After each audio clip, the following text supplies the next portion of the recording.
Hello! అయ్యో! ఏంటి విహ అలా ఏడుస్తుంది అనుకుంటున్నారా? మా ఇంట్లో వాళ్ళ రియాక్షన్స్ కూడా ఏంటి ఇలా ఉన్నాయనుకుంటున్నారా? ఇగో దీనివల్లే. చాలా భయపడ్డారు అందరూ. ఫ్రెండ్స్ అందరూ కలిసి ఆషాఢం కదా! ఆషాఢం గోరింటాకి ఒక పాట్‌లక్ లాగా పెట్టుకుందాం హాస్తా అని అన్నారు. మీకు అందరికి గుర్తుంటే లాస్ట్ ఇయర్ కూడా నేను మా ఇంట్లోనే ఆర్గనైజ్ చేశాను సింపుల్‌గా. సో, ఈసారి కూడా అలా చేద్దామని ఫిక్స్ అయ్యాము. పాట్‌లక్ వచ్చేసి సాటర్డే. సో, అందుకే no non veg. Only veg ఐటమ్సే అనమాట అందరం. నాన్ వెజ్‌లో అయితే ఒక చికెను, మటను తెచ్చి ఈజీగా కుక్ చేయొచ్చు. కానీ వెజ్‌లో ఒక ఐటెమ్ సెలెక్ట్ చేసుకోవాలంటేనే చాలా పెద్ద హెడేక్.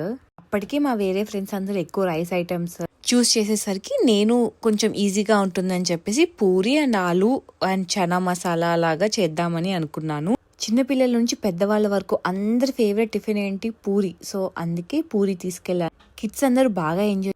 పాట్‌లక్ ఎలా జరిగిందో నెక్స్ట్ షాట్‌లో చెప్తాను.